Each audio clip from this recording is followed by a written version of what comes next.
for watching. Don't forget to like, comment, share and subscribe to Mufti Tariq Masood, famous scholar. شبابک قبل حرمک، فرمایا جوانی کو غنیمت سمجھو بڑھاپے سے پہلے۔ جب آدمی جوان ہوتا ہے تو اس خوش فہمی میں مبتلا ہوتا ہے کہ میں ہمیشہ اسی سٹائل میں زندگی گزارتا رہوں گا۔ یہ حماقت اور بے وقوفی ہے کہ جیسے آج ہو ویسے آپ کل ہوگے۔ اسی حماقت میں انسان گناہ کرتا ہے، عیاشی کرتا ہے، ناجائز کام کرتا ہے۔ وہ یہ بھول جاتا ہے کہ حساب و کتاب کا دن تو بہت بعد میں آئے گا، بڑھاپا بہت پہلے آ جائے گا۔ بڑھاپا بھی حساب و کتاب کے دن سے پہلے کا ایک حساب و کتاب اللہ نے دنیا میں رکھا ہے۔ چال میں مضبوطی، انسان کی آواز میں مضبوطی، بات چیت، اور اس کے بعد ننکسہ فی الخلق، اللہ فرماتے ہیں انسان کو ہم ریورس گیئر لگا دیتے ہیں۔ چلو بھئی جہاں سے آئے تھے اسی حالت پہ جانا شروع۔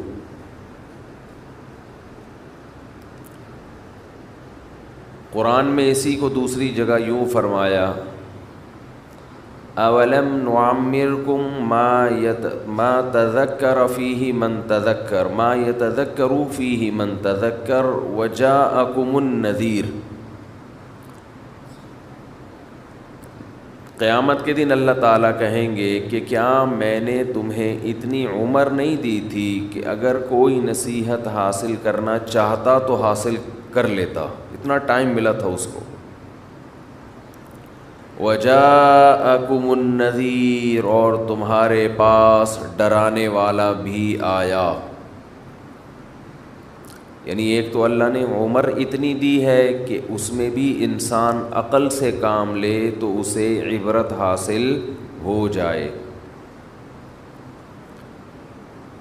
دوسرا، اس کے علاوہ بھی اللہ ڈرانے والے بھیجتے رہے۔ مفسرین لکھتے ہیں کہ یہ ڈرانے والا کون ہے؟ تو علماء لکھتے ہیں کہ یہ ایک نہیں ہے، یہ ہر دور میں ڈرانے والے آتے رہیں گے۔ اس میں پیغمبر بھی داخل ہیں، اس میں علماء بھی داخل ہیں، اس میں بے جان چیزیں بھی داخل ہیں۔ جو حادثات ہم صبح و شام اپنی آنکھوں سے دیکھ رہے ہیں، یہ حادثے بھی ہمیں ڈراتے ہیں، تیرے ساتھ بھی ایسا ہو سکتا ہے۔ پہلے زمانے میں کوئی حادثہ ہوتا تھا، کوئی ایکسیڈنٹ ہوتا تھا تو انسان کے جسم کے جو آرگن ہیں وہ ڈیمیج ہو جاتے تھے۔ آج بیٹھے بیٹھے ڈیمیج ہو رہے ہیں۔ پہلے اطلاع آتی تھی کہ فلاں بہت صحت مند ہے، کوئی بیماری نہیں ہے، لیکن پہاڑ سے کوئی پتھر ہوا لڑکا، وہ اس پہ لگ گیا، چلتے چلتے کوئی ٹکرا گیا، کوئی قتل کر دیا کسی نے، یہ ہو گیا وہ ہو گیا۔ لیکن جیسے جیسے دنیا ترقی کر رہی ہے، دنیا کی بے ثباتی میں، دنیا کے غیر یقینی ہونے کی کیفیت میں کمی کے بجائے اضافہ ہو رہا ہے۔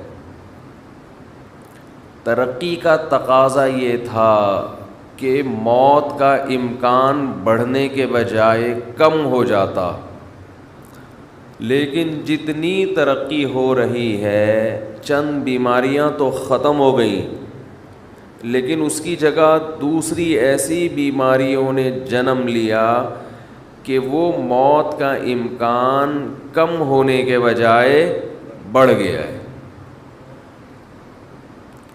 اب ایکسیڈنٹ ہونے کے لیے گاڑی کا ٹکر مارنا ضروری، بولے بھائی نہیں، بیٹھے بیٹھے بندے کے گردے فیل۔ اطلاع آتی ہے بھی ٹھیک ٹھاک بندہ ہے جی، گردے جواب دے گئے. بیٹھے بیٹھے اطلاع آتی ہے جی ہارٹ نے کام کرنا چھوڑ دیا. کیوں چھوڑ دیا بھائی؟ بہت سی بیماریوں میں تو ڈاکٹر کو بھی ریزن پتہ نہیں ہوتی، یہ کیا ہو گیا اس کو بیٹھے بیٹھے.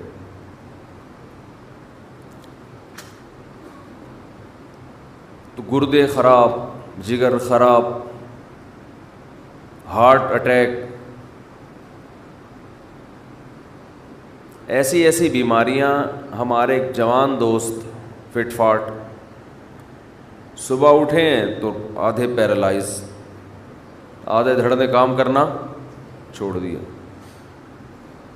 یہ اللہ کی طرف سے سگنل ہوتا ہے کہ ابھی آدھا خراب ہوا ہے، تھوڑے دنوں میں پورا خراب ہو جائے گا. جیسے اس آدھے دھڑ کے خراب ہونے کی آپ کو امید نہیں تھی، آپ خوش فہمی میں تھے کہ میں پورا ہی صحیح رہوں گا، جیسے ابھی پورا صحیح ہوں تو ہمیشہ پورا صحیح. اللہ آدھے پہ فالج گرا کے بتاتے ہیں کہ آدھی موت میں نے تجھے دے دی، ایسے ہی باقی بھی مر جائے گا کسی دن. لیکن جس کی پوری باڈی ٹھیک ہے وہ بھی موت کے لیے تیار نہیں، جس کی آدھی خراب ہو گئی آدھی ٹھیک ہے وہ بھی کھوپڑی میں موت کا تصور بٹھانے کے لیے تیار نہیں. ہر کام کے لیے ایگری ہے، معذرت کے ساتھ کمبخت مرنے کے لیے تیار نہیں ہے. کمبخت کا لفظ تو ہلکی گالی ہے. کھوپڑی میں یہ بٹھانے کے لیے تیار ہی نہیں ہے کہ میں مر بھی سکتا ہوں. بڑھاپا ہے آگے. رسول اللہ صلی اللہ علیہ وسلم نے فرمایا جوانی کو غنیمت سمجھو، کس سے پہلے؟ بڑھاپے. یہ میں حدیث کا پہلے ترجمہ کر دیتا ہوں تاکہ پوری حدیث ایک دفعہ سامنے آ جائے.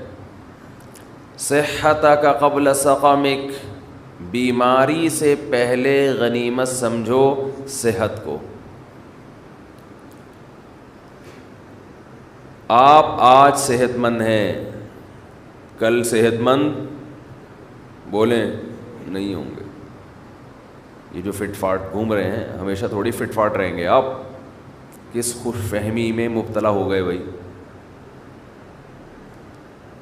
جو ڈاکٹر لوگوں کو صحت دیتا ہے وہ خود کل بیمار پڑا ہوگا بستر پہ. صحتک قبل سقمک، فراغک قبل شغلک. فرمایا آج کی فراغت کو مشغولیت سے پہلے غنیمت سمجھو. آج آپ کے لیے عبادت کا ٹائم ہے، آج آپ کے پاس اللہ کے بارے میں سوچنے کا ٹائم ہے، آج آپ کے پاس خیر کے کاموں کا ٹائم ہے. کل ایسی مصروفیت آ سکتی ہے کہ ہو سکتا ہے سر کھجانے کی فرصت آپ کے پاس نہ ہو. کوئی ایسی ٹینشن آ سکتی ہے کہ اسی میں مشغول ہو جاؤ. ابھی تو پب جی کھیلتے رہو بیٹھ کے، فارغ ہو. کوئی بیماری مسلط ہو سکتی ہے. مشغولیت کا مطلب یہ نہیں کوئی ایسی جاب لگ جائے جس میں آپ 24 گھنٹے مشغول ہو، یہ بھی ممکن ہے. مشغولیت کا مطلب کوئی ایسی فکر، کوئی ایسی ٹینشن جو آپ کو تمام چیزوں سے غافل کر دے اور ایک ہی چیز کے پیچھے آپ لگے رہو. اس میں آپ کو کسی دوسری چیز کے بارے میں سوچنے کا موقع نہ ملے. جیسے کوئی بھوکے سے پوچھے کہ 2 اور 2 کتنے، تو وہ جواب میں کہتا ہے 4 روٹیاں. بھوک ایسی ٹینشن ہے کہ آدمی کو ہر چیز سے غافل، صرف وہ روٹی کے بارے میں سوچے گا. تبھی میں رمضان میں عصر کے بعد بیان بولو نہیں کرتا. مجھے پتہ ہے اس وقت ان کا دماغ خالی نہیں ہے، ان کے دماغ میں پکوڑے اور سموسے گھسے ہوئے. ان کو سمجھائیں گے سمجھ میں نہیں آئے گا. نبی صلی اللہ علیہ وسلم نے فرمایا پچھلی امتوں میں ایک پیغمبر نے جہاد کا حکم دیا اپنے ماتحت لوگوں کو. لڑائی اتنی سخت تھی، اتنی سخت، مسلمان کمزور تھے، دشمن بہت طاقتور. تو ان پیغمبر نے حکم دیا کہ جس شخص کی نئی نئی شادی ہوئی ہے اس کو ہمارے ساتھ جانے کی اجازت نہیں ہے. کیوں؟ وہ میدان میں بہادری سے لڑے گا نہیں، اس کا دل اٹکا رہے گا. یہ مثال ہے کہ انسان کے سامنے کوئی بھی آپ نے اس کو ویژن دینا ہے، کوئی بھی بات اس کے دماغ میں اتارنی ہے تو خالی ذہن ہونا ضروری ہے.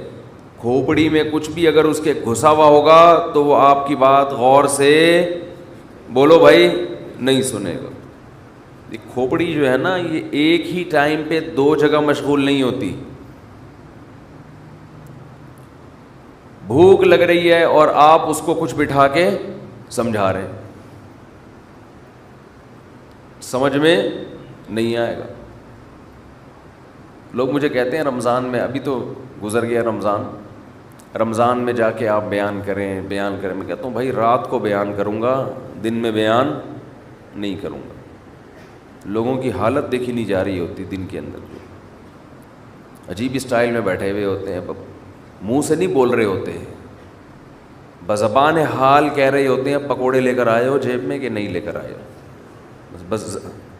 اور میں کہتا ہوں نا، جو افطاری کے ٹائم پہ آپ کسی کے آگے سے ایک سموسہ ہٹا کے دکھائیں، آپ دیکھیں اس کی کیفیت کیا ہوتی ہے. یہ انسانی فطرت ہے.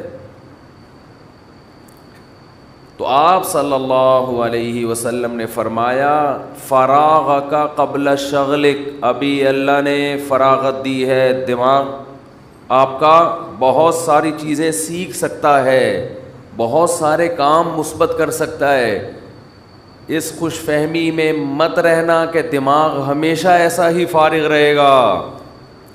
آپ نے اس فراغت کو پب جی میں لگا دیا، آپ نے اس فراغت کو فضول محفلوں میں ضائع کر دیا، تاش کھیلنے میں، اسنوکر میں ضائع کر دیا، تو ایک ٹائم آنے والا ہے آپ ٹائم کو ترسو گے، کاش میرے پاس ٹائم ہو اور میں یہ کر لوں، میں یہ کر لوں اور میں یہ کر لیتا.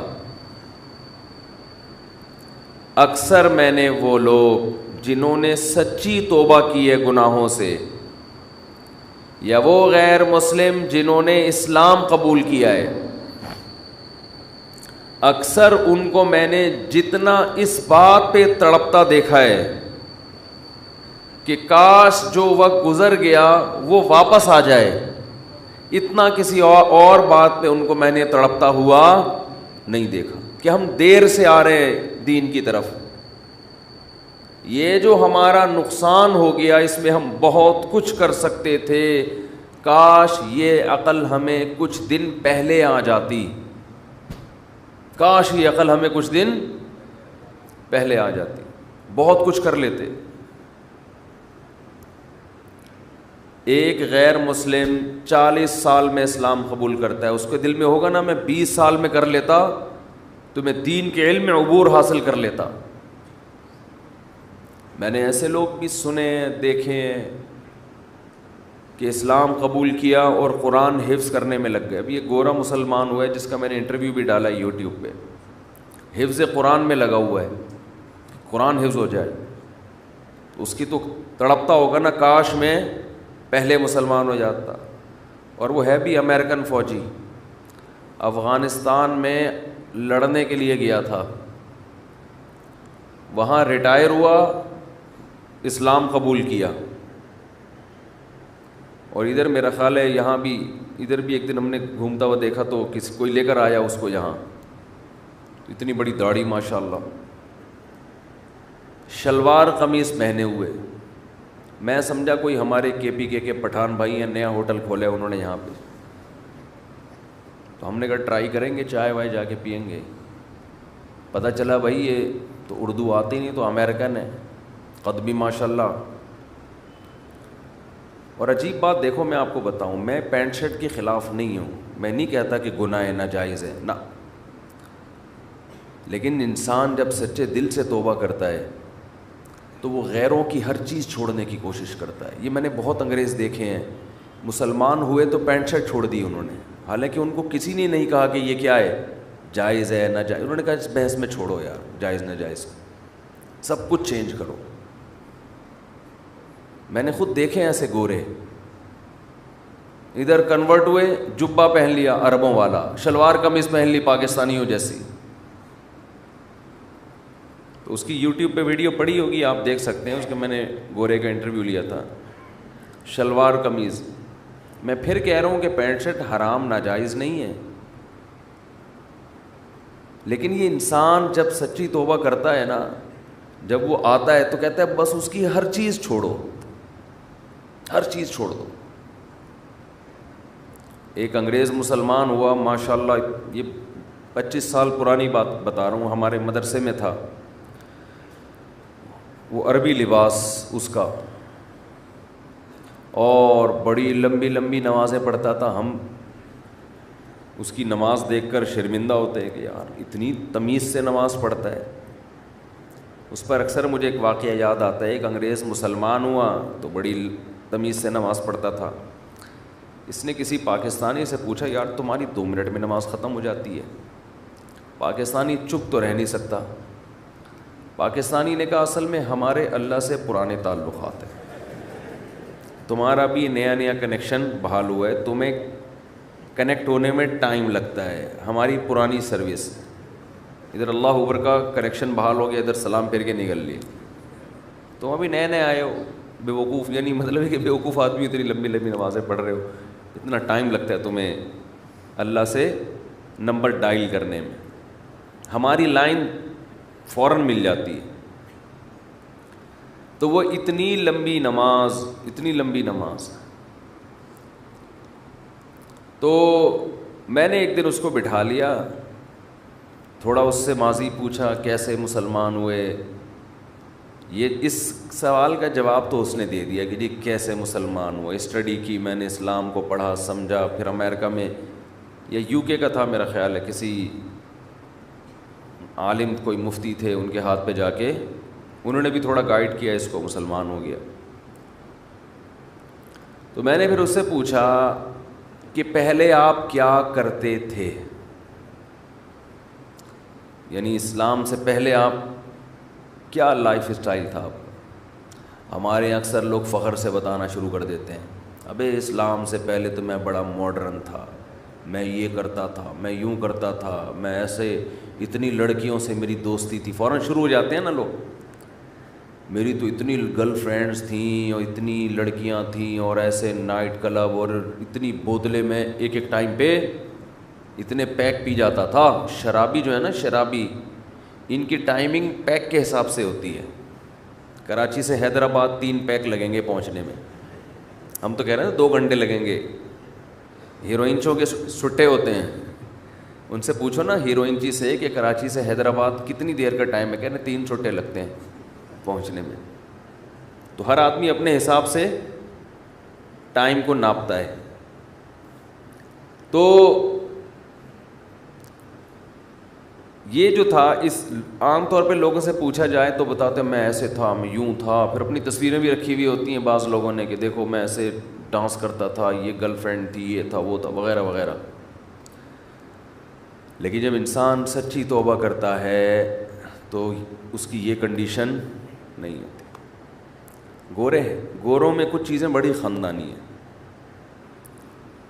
شاید 2 نمبر ہی نہیں ہے, شاید کہہ رہا ہوں 100% تو کوئی نہیں کہہ سکتا. میں نے اس سے پوچھا, میں نے کہا بھائی آپ ماضی میں کیا تھے, اس ایسے کہا, اس نے کہا ماضی میرا ختم, میں نے بھلا دیا ہے, اس پہ میں تبصرہ کرنا بھی پسند نہیں کرتا. ہمارے جیسا دیسی ہوتا تو ہم فوراً لڑکیوں کی تصویریں, یہ دیکھو یہ تھی میری گرل فرینڈ, اللہ کے لیے میں نے ان کو چھوڑا ہے. دیکھ رہے ہو یہ بوتلیں دیکھی, کبھی دیکھی ہے یہ بوتل آپ نے, خواب میں بھی دیکھی ہے یہ بوتل کبھی, آپ نے تو فیڈر دیکھا ہوگا, یہ بوتلیں پیتا تھا میں, 1 چمچہ پی کے دکھاؤ. ہم فوراً کس پہ آتے ہیں, شو بازیوں پہ. اس نے کہا بھائی ماضی کے قصے کیا تھا کیا نہیں تھا، پلٹ کیا، یو ٹرن لیا میں نے، بس ختم. دماغ سے اس کا اثر پڑتا ہے. انسان جب اپنے ماضی کے گناہوں کو یاد کرتا ہے اور وہ چھوڑ چکا ہو تو وہ اس کی مستقبل والی زندگی پہ اثر ڈالتے ہیں کہ تو یہ تھا تو ایک اور دفعہ اگر کر لیا تو کیا ہو گیا. بھائی دماغ سے نکالو ان چیزوں کو. بس ہم نہیں تھے، ہم ہمیشہ سے ایسے ہی ہیں. پرانا زمانہ یاد آ کے ستاتا ہے انسان کو کہ میں کیسی عیاشی کرتا تھا اور کیا تھا اور کیا تھا. میں نے کہا اچھا اپنا نام تو بتا دو، پرانا نام کیا تھا. ہم بھی تو پاکستانی ہیں نا. میں نے کہا ٹھیک ہے نہیں بتاؤ بھائی، بالکل مجھے شوق نہیں ہے آپ کی ماضی کا. اچھا لگا اس کا یہ جواب مجھے. میں نے کہا نام بتا دو کیا تھا. اس نے کہا نام بھی نہیں بتاؤں گا. میں نہیں بتاؤں گا. اس نے کہا میں نہیں بتاؤں گا، مجھے نام بھی پرانا، اس کا تذکرہ بھی اچھا نہیں لگتا. کیا اسلام پہ فخر ہے. دیکھو کوئی بھنگی ہو اور 20ویں گریڈ کا آفیسر بن جائے، وہ لوگوں کو بتائے گا کہ میں پہلے بھنگی تھا؟ بولتے کیوں نہیں؟ وہ بے عزتی محسوس کرے گا. یار چھوڑو، اب اللہ نے ہمیں یہ عہدہ دے دیا ہے، ہم کیوں اپنا بتائیں کہ پہلے ہم جھاڑو لگاتے تھے، چمار تھے، ہم یہ کرتے تھے، ہم یوں کرتے تھے. اس میں عزت نہیں بے عزتی ہے. لوگ کہیں گے ابے تھا تو وہ نا، تھا تو بھنگی، تھا تو چمار. لوگ تانے دیں گے نا. نبی صلی اللہ علیہ وسلم نے فرمایا کہ اسلام کی مٹھاس وہ شخص چکھے گا کما قال صلی اللہ علیہ وسلم، کہ اسلام کے بعد کفر میں جانا اس کو ایسا لگے جیسے آگ میں چھلانگ لانا. ایسی نفرت ہو جائے اس کو ماضی کی زندگی سے کہ اللہ نے مجھے اس برائی سے نکال لیا ہے. اس کی گورے کی یہ کیفیت تھی کہ بھائی نام بھی نہیں، کیونکہ وہ سمجھتا تھا یہ میری بے عزتی کی بات ہے. اسلام دے دیا اللہ نے، نام دے دیا محمد، یوسف، کوئی بھی. ابھی مجھے اس کا نام ذہن میں نہیں ہے کیا نام تھا.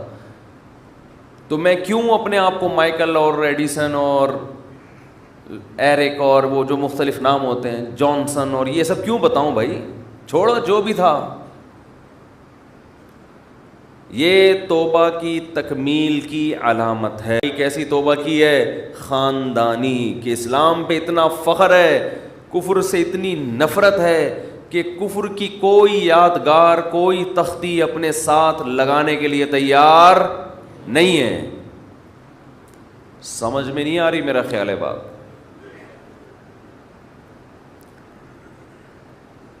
یہ ہے خاندانی توبہ.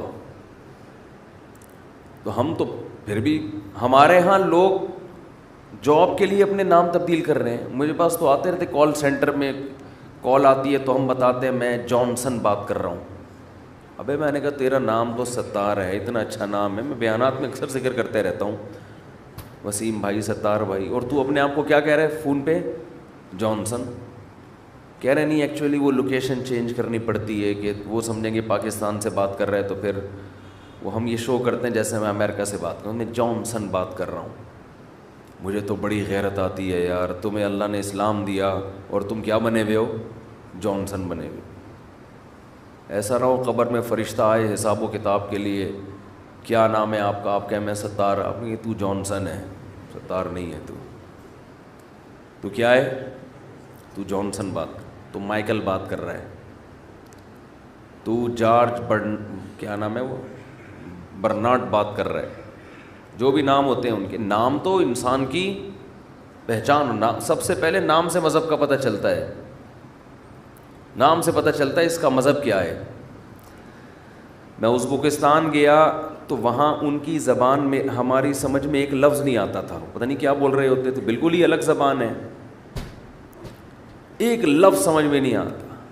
جب نام پوچھتے یوسف، عبداللہ اور عبد الرحمن، ایسا لگتا جیسے ہمارا پاکستانی ہے، نام ہمارے جیسے. پوری دنیا میں جہاں بھی جاؤ گے مسلمان کس سے پہچانا جائے گا؟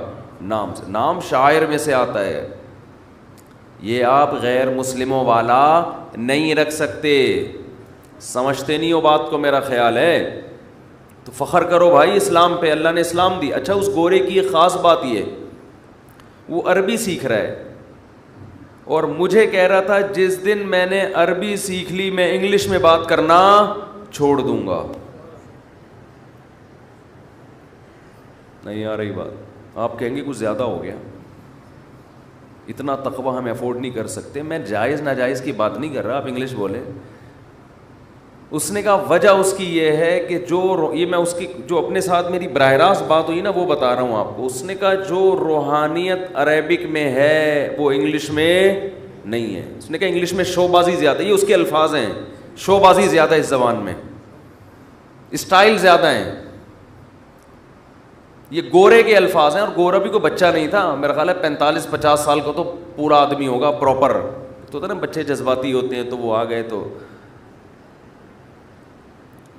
کہہ رہے اس میں تکبر اسٹائل یہ اس میں زیادہ ہے. پھر بھی سیکھیں آپ, بین الاقوامی زبان ہے, ضرورت ہے. اس کو تو آتی تھی نا, اس لیے کوئی ٹینشن نہیں تھی. اس نے کہا عربی سیکھوں گا. اور بھی بڑی قربانیاں اس کی, زندگی وقف کر کے آیا تھا کہ پوری زندگی کہاں گزارنی ہے, دین کی خدمت میں.